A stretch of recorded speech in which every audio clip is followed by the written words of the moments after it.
ಸ್ಯಾಂಡಲ್ವುಡ್ನಲ್ಲಿ ಇತ್ತೀಚೆಗೆ ಭಾರಿ ಚರ್ಚೆಗೆ ಕಾರಣವಾಗಿರುವ ಉದ್ಯಮಿ ವೈಶಾಖ್ ಸಾವಿನ ಪ್ರಕರಣದ ಬಳಿಕ ಹಲವು ರೀತಿಯ ಊಹಾಪೋಹಗಳು ಸಾಮಾಜಿಕ ಜಾಲತಾಣಗಳಲ್ಲಿ ಹರಿದಾಡುತ್ತಿದ್ದವು.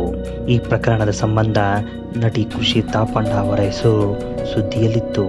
ಈ ಬೆಳವಣಿಗೆಗಳ ನಡುವೆ ಉದ್ಯಮಿ ಹಾಗೂ ಸ್ಯಾಂಡಲ್ವುಡ್ ನಿರ್ಮಾಪಕ ಅರವಿಂದ್ ರೆಡ್ಡಿ ಮೊದಲ ಬಾರಿಗೆ ಸಾರ್ವಜನಿಕವಾಗಿ ಪ್ರತಿಕ್ರಿಯೆ ನೀಡಿ ಈ ವಿಚಾರದಲ್ಲಿ ಇನ್ನು ಮುಂದೆ ಮಾತನಾಡಲು ಇಷ್ಟಪಡುವುದಿಲ್ಲ ಎಂದು ಸ್ಪಷ್ಟಪಡಿಸಿದ್ದಾರೆ.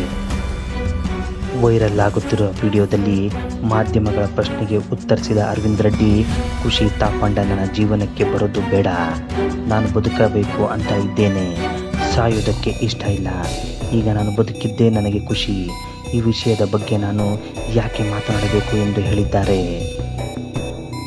ಅಲ್ಲದೆ ಖುಷಿ ತಾಪಣ್ಣ ಯಾರೋ ಅಂತ ನನಗೆ ಗೊತ್ತೇ ಇಲ್ಲ, ಅವರನ್ನು ನಾನು ಮರೆತಿದ್ದೇನೆ, ಈ ಪ್ರಕರಣ ಈಗ ಕೋರ್ಟ್ನಲ್ಲಿದೆ, ಆದ್ದರಿಂದ ಈ ಬಗ್ಗೆ ನಾನು ಇನ್ನು ಮುಂದೆ ಯಾವುದೇ ಪ್ರತಿಕ್ರಿಯೆ ನೀಡುವುದಿಲ್ಲ ಎಂದಿದ್ದಾರೆ.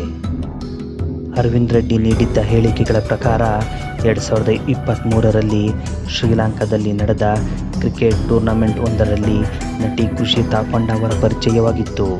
ನಂತರ ಇಬ್ಬರ ನಡುವೆ ಪ್ರೀತಿ ಚಿಗುರಿ ಲಿವ್ ಇನ್ ರಿಲೇಷನ್ಶಿಪ್ನಲ್ಲಿದ್ದರು. ಈ ವೇಳೆ ನಟಿಗೆ ದುಬಾರಿ ಕಾರು, ನಿವೇಶನ ಸೇರಿದಂತೆ ಹಲವು ಉಡುಗೊರೆಗಳನ್ನು ನೀಡಿದ್ದಾಗಿ ಅರವಿಂದ್ ರೆಡ್ಡಿ ತಿಳಿಸಿದ್ದರು. ಆದರೆ ನಂತರದ ದಿನಗಳಲ್ಲಿ ವೈಯಕ್ತಿಕ ಭಿನ್ನಾಭಿಪ್ರಾಯಗಳಿಂದ ಇಬ್ಬರು ದೂರವಾಗಿದ್ದರು ಎನ್ನಲಾಗಿದೆ. ದೂರಾದ ಬಳಿಕ ಅರವಿಂದ್ ರೆಡ್ಡಿ ತಮಗೆ ಮಾನಸಿಕ ಕಿರುಕುಳ ನೀಡುತ್ತಿದ್ದಾರೆ ಎಂದು ನಟಿ ಖುಷಿ ತಾಪಣ್ಣ ಪೊಲೀಸರಿಗೆ ದೂರು ನೀಡಿದ್ದರು. ಈ ದೂರಿನನ್ವಯ ಪೊಲೀಸರು ಅರವಿಂದ್ ರೆಡ್ಡಿಯನ್ನು ಬಂಧಿಸಿ ನಂತರ ಅವರು ಜಾಮೀನಿನ ಮೇಲೆ ಹೊರಬಂದಿದ್ದರು.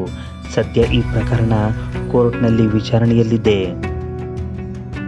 ಇದರ ನಡುವೆ ಉದ್ಯಮಿ ಅರವಿಂದ್ ರೆಡ್ಡಿಗೆ ಅನಾಮಧೇಯ ಬೆದರಿಕೆ ಪತ್ರವೊಂದು ಬಂದಿತ್ತು. ನಟಿಗೆ ಕಿರುಕುಳ ನೀಡುವುದನ್ನು ನಿಲ್ಲಿಸಿ 6ರಿಂದ 7 ಕೋಟಿ ರೂಪಾಯಿ ನೀಡಬೇಕು, ಇಲ್ಲದಿದ್ದರೆ ಜೀವ ತೆಗೆಯುವುದಾಗಿ ಪತ್ರದಲ್ಲಿ ಬೆದರಿಕೆ ಹಾಕಲಾಗಿತ್ತು. HAL ಪೊಲೀಸ್ ಠಾಣೆಯಲ್ಲಿ ದೂರು ದಾಖಲಾದ ಬಳಿಕ ತನಿಖೆ ನಡೆಸಿದ ಪೊಲೀಸರಿಗೆ ಶಾಕಿಂಗ್ ಸತ್ಯ ಬಯಲಾಗಿತ್ತು. ಆ ಬೆದರಿಕೆ ಪತ್ರವನ್ನು ಕಳುಹಿಸಿದ್ದು ನಟಿ ಖುಷಿ ತಾಪಣ್ಣ ಅವರ ಆಪ್ತ ಗೆಳೆಯ ವೈಶಾಖ್ ಎಂಬುದು ತಿಳಿದು ಬಂದಿತ್ತು. ಇತ್ತೀಚೆಗೆ ನಟಿ ಖುಷಿ ತಾಪಣ್ಣ ಅವರ RR ನಗರದ ಅಪಾರ್ಟ್ಮೆಂಟ್ನಲ್ಲಿ ವೈಶಾಖ್ ಅನುಮಾನಾಸ್ಪದ ರೀತಿಯಲ್ಲಿ ಆತ್ಮಹತ್ಯೆಗೆ ಶರಣಾಗಿದ್ದರು. ಈ ಘಟನೆ ಸ್ಯಾಂಡಲ್ವುಡ್ನಲ್ಲಿ ಮತ್ತಷ್ಟು ಸಂಚಲನ ಮೂಡಿಸಿತ್ತು. ವೈಶಾಖ್ ಪತ್ನಿ ನೀಡಿದ ದೂರಿನಲ್ಲಿಯೂ ನಟಿಯ ಹೆಸರು ಪ್ರಸ್ತಾಪವಾಗಿತ್ತು. ಒಟ್ಟಾರೆಯಾಗಿ ಪ್ರಸ್ತುತ ಅರವಿಂದ್ ರೆಡ್ಡಿ ಮತ್ತು ಖುಷಿ ತಾಪಣ್ಣ ನಡುವಿನ ಪ್ರಕರಣ ಕೋರ್ಟ್ನಲ್ಲಿದ್ದು, ಪೊಲೀಸರು ವೈಶಾಖ್ ಆತ್ಮಹತ್ಯೆ ಪ್ರಕರಣ ತನಿಖೆಯನ್ನು ಮುಂದುವರಿಸಿದ್ದಾರೆ. ಇದರ ನಡುವೆ ನಾನು ಬದುಕಬೇಕು ಎಂದಿರುವ ಮಾತುಗಳು ಸೋಷಿಯಲ್ ಮೀಡಿಯಾದಲ್ಲಿ ಚರ್ಚೆ ಹುಟ್ಟುಹಾಕಿವೆ.